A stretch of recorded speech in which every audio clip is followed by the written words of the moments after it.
মাঝি ভাই তোমরা আমাকে চিনতে পারছো না? না চিনলাম না তো। ওগো মাঝি ভাই আমি সেই ওঝানগর কাজী সওদাগর। সওদাগর মশাই। হ্যাঁ সওদাগর এই প্রথম দেখলাম তো। প্রণাম। ও মাঝি ভাই আমি এসেছি একটি কাজ করে দিতে পারবে? সওদাগর মশাই। আচ্ছা বলো। আমরা হইলাম মাঝি, আমনে কি এরকম কাজ করে জন্নাকবো? আমরা তো নৌকা ছাড়া কিছুই বুঝি না। ও মাঝি ভাই আবার একটা 14 ডিঙ্গা মধুঘর তৈরি করতে হবে। পারমু। পারবে? তাহলে শীঘ্র করে তুমি একটা 14 ডিঙ্গা মধুঘর তৈরি করে দাও। আমি আমার 6টি সন্তান নিয়ে আমি শীঘ্র করে চলে আসব। না না মাপটা দাও, ওই কোনায় খাড়াও। এনো ঠিক আছে না? হ্যাঁ ঠিক আছে। অম্বুরা যাও। নৌকা কোনায় যাও? অহনাটা সে যাও। নৌকা ঠিক আছে। মারো হারক মারো দি। বলো হরি। মাঝি ভাই আমার কাজের কি করেছো? দেখেন তো আমরা নৌকা ঠিক আছে কিনা। খুব সুন্দর করে সাজিয়েছো দেখতে। হ্যাঁ মাঝি ভাই বলে আরেকটি কাজ করেছো? আবার কি? গাব গাহিনী লাগিয়েছো? দিয়েছি। আরেকটি কাজ করতে হবে। কি কাজ? আমার সঙ্গে একযোগে 12 বছর জন্য বাণিজ্য যাত্রা করতে হবে। সওদাগর মশাই। আচ্ছা বলো। আমরা গরিব মানুষ। হ্যাঁ যদি আপনার সাথে যাইয়া আমাগো পেটটা অন্তত বাঁচে 12 বছর কেন 24 বছরও থাকার। তাই নাকি? তাহলে তোমরা শীঘ্র করে গৃহদামে থেকে বিদায় নিয়ে এসো, আমি আমার সনেকার কাছ থেকে বিদায় নিয়ে আসি। এসো মাঝি ভাই। আচ্ছা। ওগো ঠাকুর তুমি আমার সহায় থেকো ঠাকুর। সনেকা। বলেন স্বামী। ওগো সনেকা। হ্যাঁ বলেন। আমাকে তুমি হাসি মুখে বিদায় দেবে? বিদায় দেব? হ্যাঁ। কোথায় যাবেন? কোথায় যাবে জানো? কোথায়? আমার গুরুদেব আমাকে আদেশ করেছে আমাকে যে 12 বছর ধরে বাণিজ্য যাত্রা করতে হবে। ঠিক আছে। আর সঙ্গে যাবে কে? আমার সঙ্গে যাবে কে জানো? কে যাবে? আমার সঙ্গে যাবে 2টি কর্ণধর মাঝি। আর যাবে আমার গুরুদেবের আশীর্বাদ। আর সঙ্গে যাবে তোমার মুখের মানে কি 6টি সন্তান। ঠিক আছে আপনি এখানে অপেক্ষা করুন, আমি সন্তানদেরকে সাথে। ঠিক আছে তুমি শীঘ্র করে যাও। মাঝি ভাই। ও মাঝি ভাই। মাঝি ভাই এবার তোমরা শক্ত করে ধরে রঙিন পাল উড়িয়ে জোরে জোরে বইটার করে তুমি যাত্রা করো বাণিজ্যের উদ্দেশ্যে। আমার একটা কথা আছে একটু কানে কানে কই। না কও। দিবেন তো সওদাগর মশাই? আচ্ছা আচ্ছা ঠিক আছে তুমি নৌকা ছেড়ে দাও। না না শক্ত করে হাল ধরো। হাল ধরবো।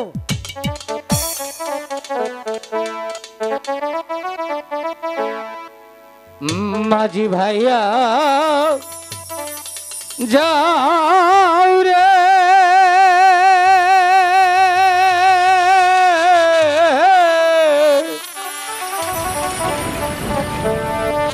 আকুল দিয়ার মাঝে আমার বাঙা দাও রে বাজি ভাইয়া যাও রে।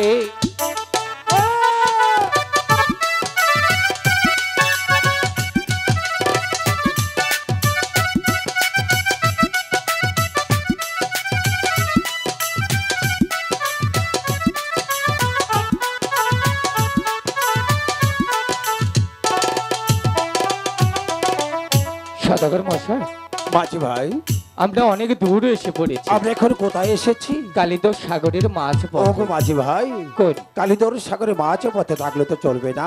তাহলে নৌকা কিনারায় চাপাও, সেখানে নৌকিখানা গাড়ো। আমি আমার 6টি সন্তান নিয়ে একটু নগরে বানিশ করে আসি। আচ্ছা ঠিক আছে, আমরা কিনারা চাপিয়ে একটু বৈশা মারার হতেন রে কইলাম সকি পুরা বিয়া পাইলো মারার হতেন হে দাও দিয়ে গিয়া বিয়া বইছি আহারি না খালি পুকুর আর পুকুর কোনটা যাবো খালি কাঠার বেড়া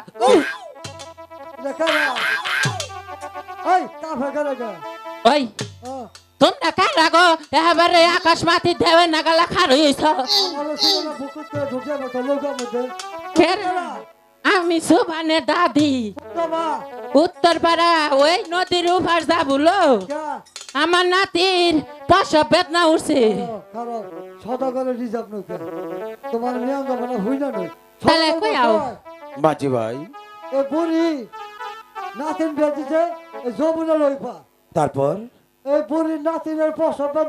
ও মাঝি ভাই, আর বিলম্ব নয়, বুড়িকে আমার 14টিকে মধু করে তুলে নৌকা বেয়ে দাও নদীর ওই পার পার করে। মাঝি অসময় কেন ঘুমাইলি রে মাঝি, অসময় কেন ঘুমাইলি, নৌকার যতন করলি না মন মাঝি।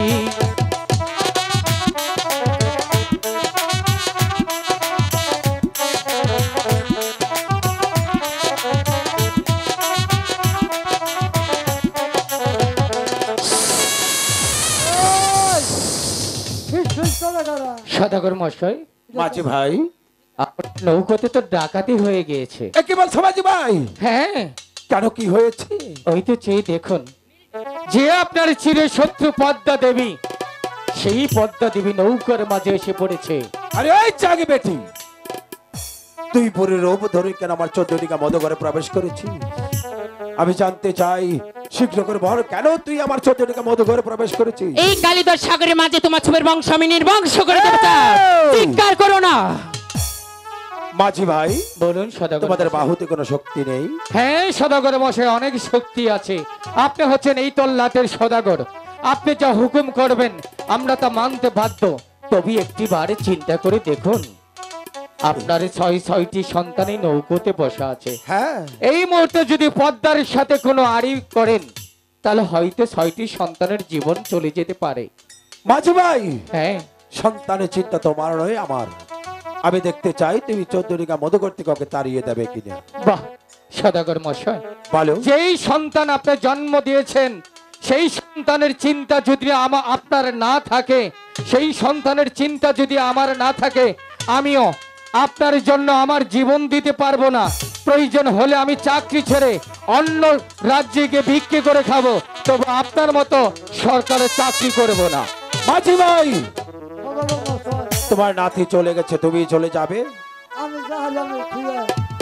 আমি জানি। ঠিক আছে, তাহলে একবার পদ্মাকে তাড়িয়ে দাও। আচ্ছা দেখো,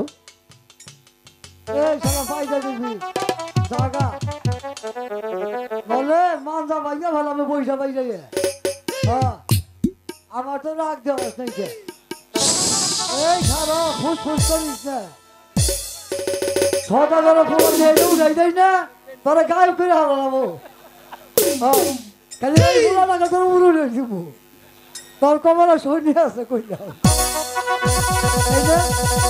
এই বুড়া উঠাই দেয় পদ্মা মাংস বড় বড় করো যাবা করো মান্দা ভাইয়া হারাবো কইলাম, জায়গা কইলাম যাবি না তুই গাড়ির তীরে বাবা। আচ্ছা পদ্মা, তোর খবর আছে কইলাম, আচ্ছা পদ্মা ফাটা মাথা করবো, বলো হরি হরি বল।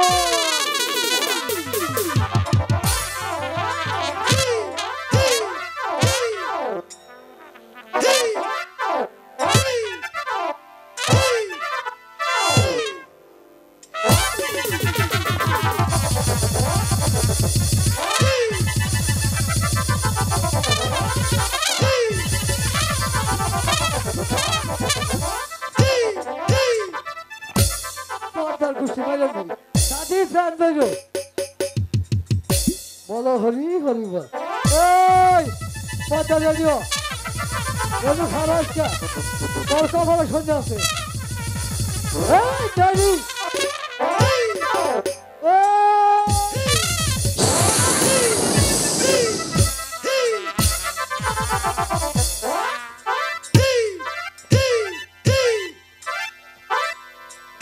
মাঝি ভাই, ও মাঝি ভাই, আরে মাঝি,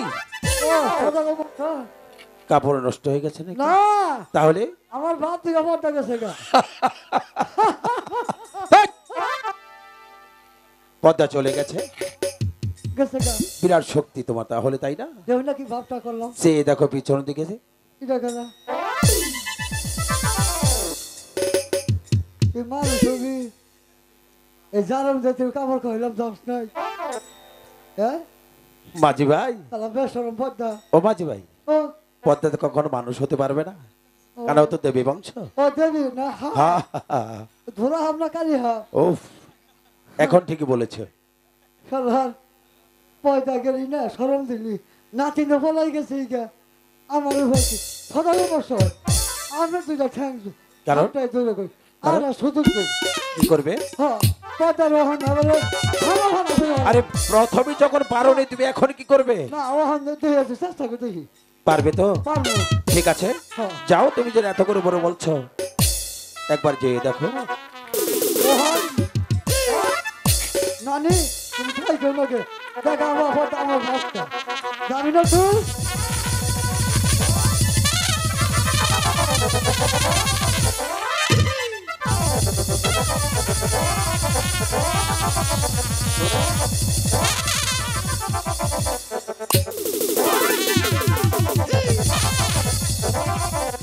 নানি একটু জমল করছে জানা এই আমার ঘরে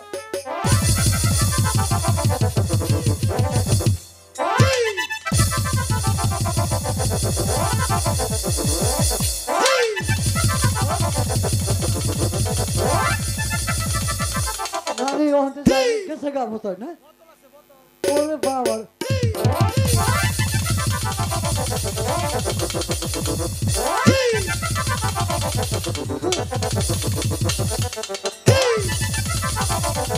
জায়গা কইলা যাবি না তুই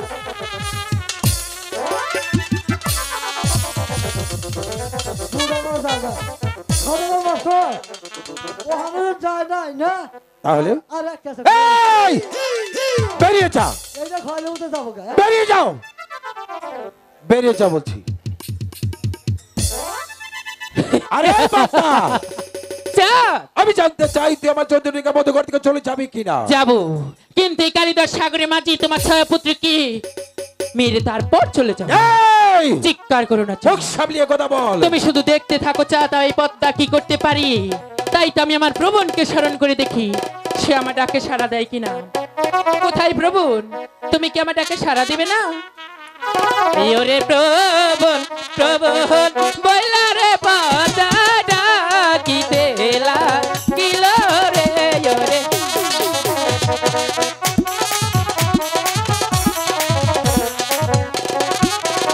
एको डाको दुयो ना डाके पता दिनो डाको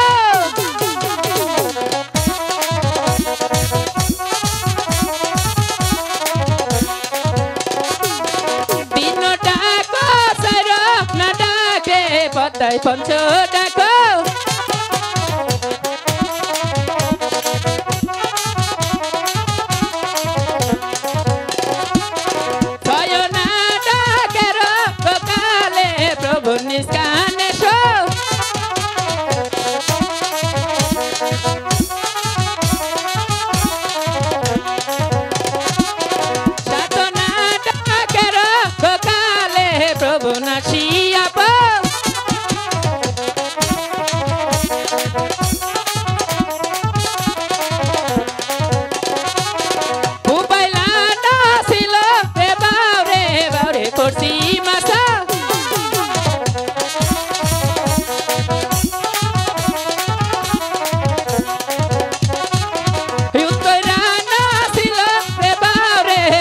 দক্ষিণ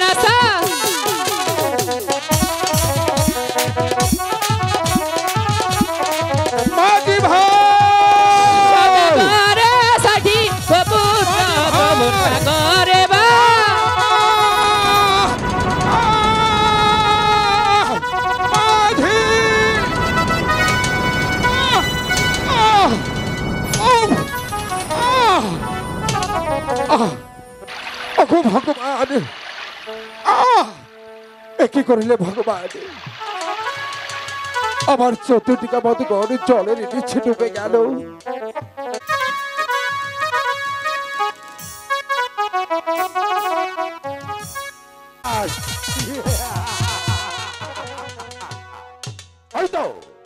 হয়তো সেই কৈলাস ভবন আজ দীর্ঘ 12 বছর হয়ে গেছে কৈলাস ভবন যাত্রা করে।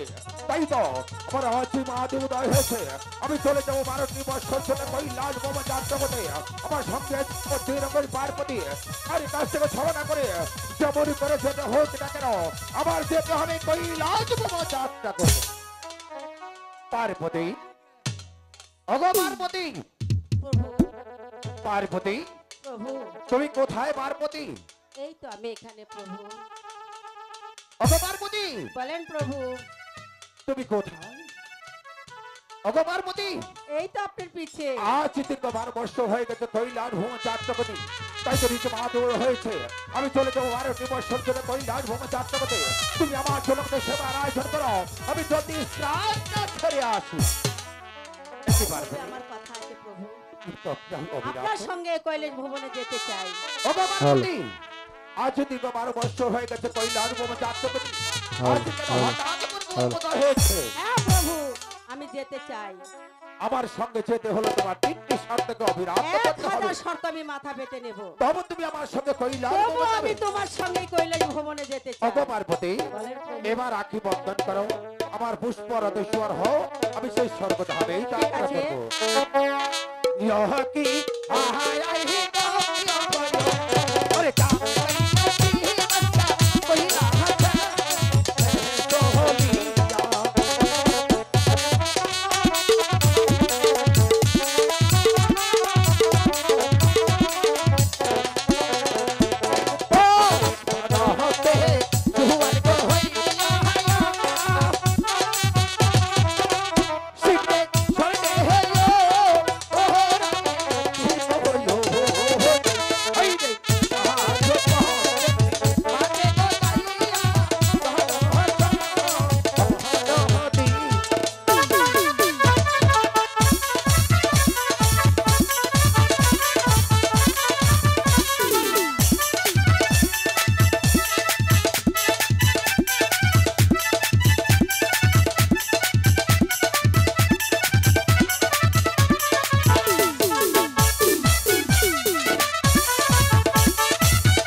কোথায় যাব জানো? কোথায় যাবে? হঠাৎ করে মনে পড়ে গেছে আমার সেই পরম ভক্ত মহামণির কথা। তাই তো মহামণি শ্রী টুকুঠিনকে আমি একটু জলে সেবা দিয়ে আবার চলে আসবো বাড়ি সে ভবানী তোমার।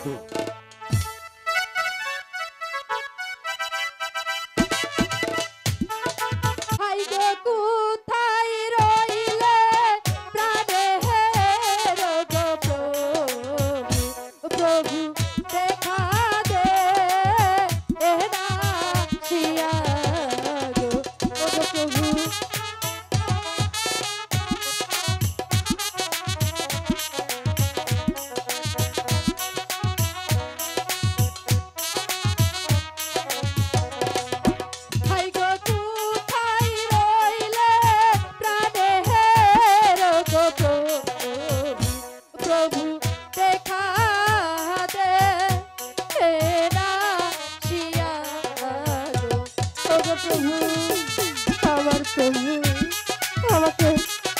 সারা দিচ্ছে না কেন ওই প্রভু তো ওই তো ভক্ত আমাকে আরাধনা করেছে ভক্তের ডাকে ভগবান নিজে সাহায্য হইবে তাই তো ভক্তের হাই কাছে যাব দয়াদি ডাকি মহায় গমন প্রভু ডাকে ওগো প্রভু প্রভু আমার প্রভু আমাকে আমাকে যেতে হবে কিছুতেই ভুলে থাকতে পারে না ভক্ত প্রভু আমার আরাধনা করেছে তাই তো ভক্তির আরাধনায় সারা দিতে হবে আমার যে যেতে হবে ভক্তির কাছে হাই গো কি কারণে ফুলে হে ওগো হইলে প্রভু ডাকে দেন গো সারা গো ওগো প্রভু আমার প্রভু আমাকে কিছুতেই ভুলে থাকতে পারে না আমি আসছি ভক্ত হাই গো আমি ডাকি আপনার গো প্রভু ওকে দেন গো সারা গো ওগো প্রভু আমার প্রভু আমাকে কিছুতেই ভুলে থাকতে পারে না প্রভু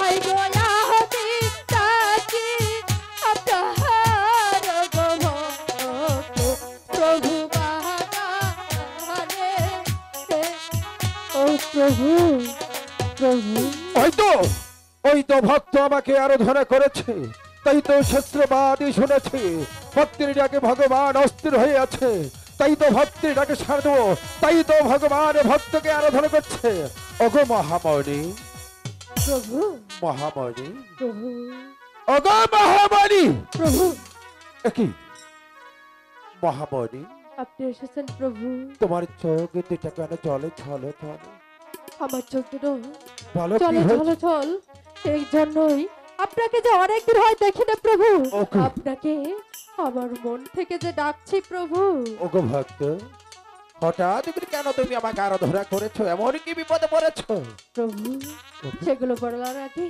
আপনাকে একটা প্রণাম করতে চাই প্রভু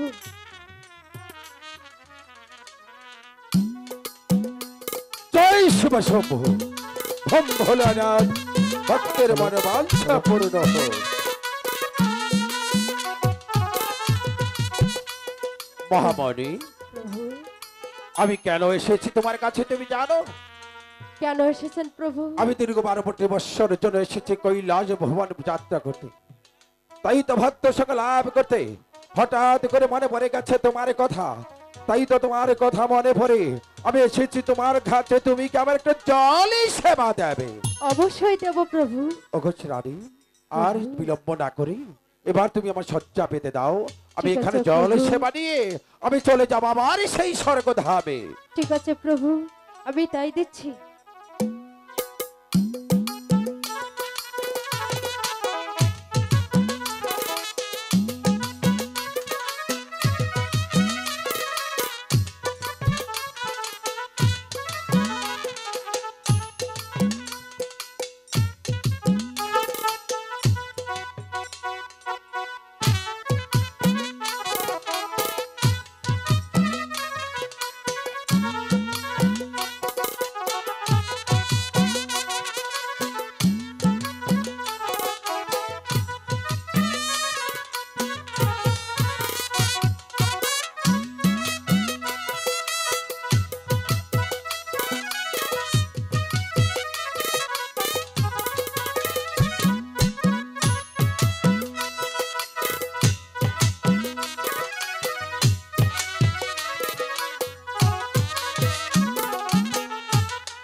কেরে তুই নরধমে আমার দেবীর ধান কে করেছে গ্রামে আমি তোকে দিয়ে যাবো আমি শিব ঠাকুর এত নিচ তোমার আগে আমার কখনো জানা পার্বতী ছিল না।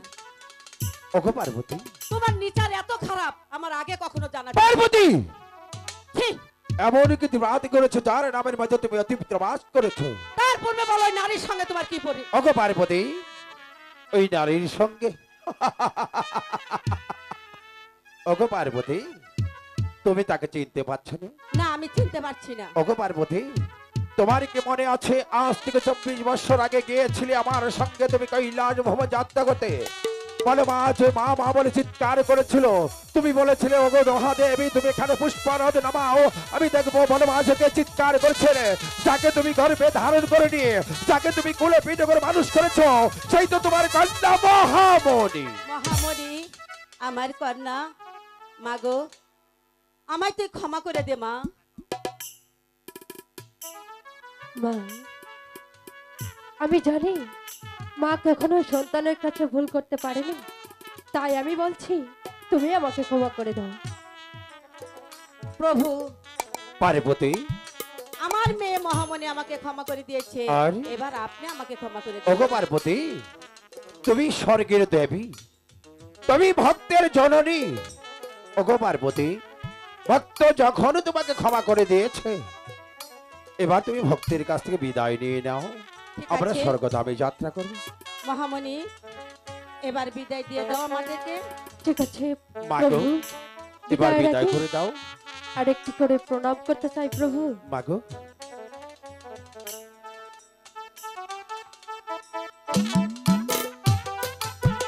ধন্য ভোলেনাথ, ভক্তের মনে বাঞ্ছা পূর্ণ হোক।